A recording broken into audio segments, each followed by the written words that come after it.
Hi, everyone. Welcome to another exciting edition of Words, Images, and Worlds. Without my trusty Zoom background of books, I'm joined by just a few items from my childhood as I'm visiting family over the holidays. And on this episode of Words, Images, and Worlds, delighted to be talking with comics creator Peter L. Brown. Peter, thank you for jumping in, joining, and talking with me. Hello there. How are you?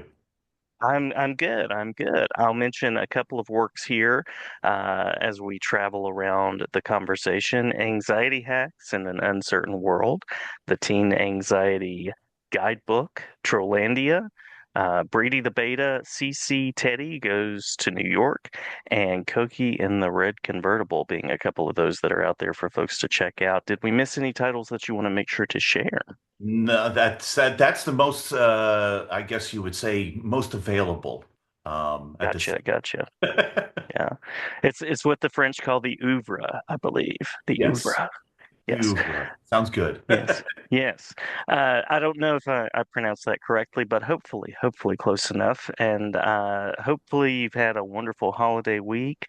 Nice and Glad to be quiet. chatting with you. Yes, same here. Same here. What led you to this world of creating and illustrating and sharing stories? I would say it sounds cliche, but from the earliest I can know that I picked up a pencil and or crayon and have been drawing ever since. So it goes way, way back. Way, Way, way way, back. way, way back. Yes. Yeah. Are there particular authors, images, illustrations that you remember that were impactful on you as a young reader and creator? As the youngest, I would say I read Doc Savage. Oh, Um, yes. Uh-huh. my mom would get my brother when he was sick. She would allow comic books, but only classics illustrated. Ah, yes. I remember the classics illustrated. Yes. But me being allowed to sit no closer than 6 feet to the TV, I was watching Marvel superheroes, uh, Courageous Cat and Minute Mouse, Spider-Man, the Fantastic Four, the early one, not the one with Herbie the Ho Robot, the actual like late 60s one. So Hmm. Hmm. I was watching that type of stuff. So I was observing that. And then when my mom allowed me to actually, I think it was the age of 10, she let me ride my bicycle outside the literal city limits or the town limits. I went to a local 7-Eleven and probably got one of my first comic books or a slushie with the Marvel superheroes on it. Nice, nice. Love it. Love the memories, the nostalgia. As I mentioned, I'm sitting here around Batmobiles from my past and things like that. What is your creative process like when you're stepping into that creative world of sharing ideas? Any particular steps, any particular go-to methods or techniques?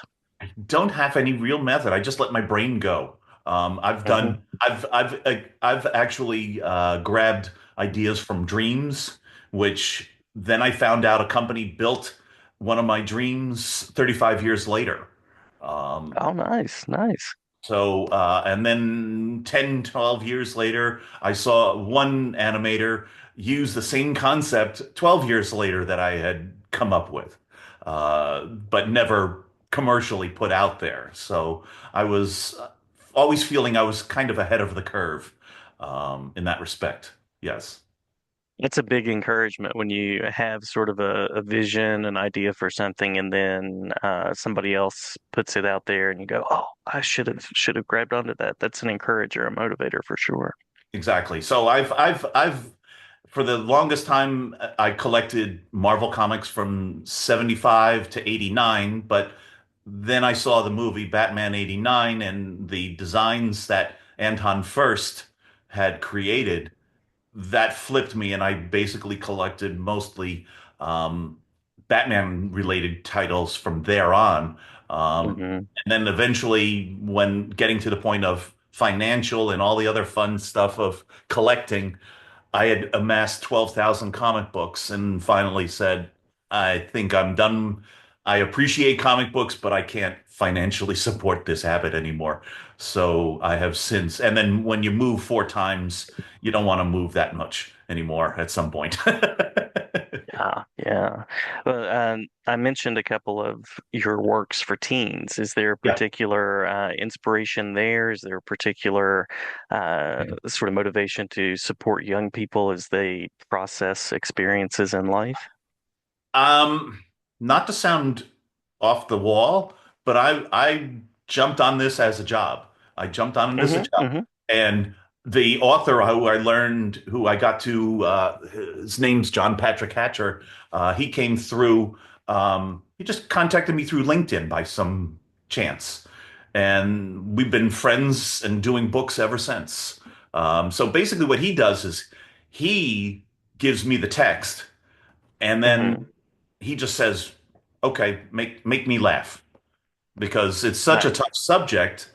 I make Yeah. him laugh. So I just let my brain say, "What do you want to do?" and let the fingers flow, and see what happens. And there have been a couple of times I went a little over the board. So I still have those sketches, but those didn't go in the book. Gotcha. Yeah, part of the process too, right? Part of the process Exactly. too. Exactly. Yes. Yeah, that's definitely a skill, finding the humor and the craziness of life and all sorts of difficult events. Anything that currently has your creative focus that you'd like to mention?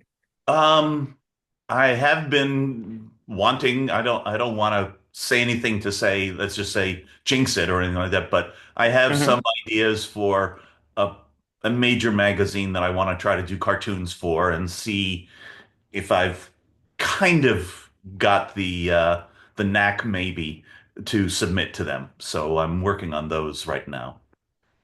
Yeah, yeah. The submission process. I've been on that side as a writer. I imagine as an artist, you really want that process to go well because there's a lot of time that's put into everything that you create. Yeah, yeah. So I have lots of inspiration, everything from Tesla to Jim Henson and all the others. I had the fortunate of after, unfortunately, he passed away, but I got interviewed through one job opportunity. Didn't get the job, but at least I can say I was interviewed at the townhouse where Jim Henson was. Hmm, So I hmm. got that little anecdote to live with. So yeah, so I've had I kind of say come up with off the reasonable cuff that I say I kind of fly under the radar. Hmm, As hmm. one of my friends says, you're kind of like Zelig. You show up everywhere, but you're nowhere. So so I kind of fly under the radar in that Yeah. respect. Well, speaking of that, if I'm a listener out there and I want to see your work, where would be some places that I might go visit online, or where might I see you that is both everywhere and nowhere at the same time? Everywhere and nowhere would be Amazon. You can find the most of the books that I have taken care of that you mentioned, Mhm. and then at www.thetunist TheToonist.com is my portfolio. Awesome, awesome. Well, anything that you want to make sure to include as I'm editing the episode that we've left out before we close the interview? Uh, Working with John Patrick on a new book, and this is going to be Nice. pure humor. So I think he might let me off the leash a little bit. Awesome, awesome. Yeah. Well, you get to put your creative brain onto the direction that you'd like to go and explore humor fully. So that sounds like probably a very rewarding process for you, and looking forward to seeing how it all comes together. I thank you for the invitation to chat with you for a few moments.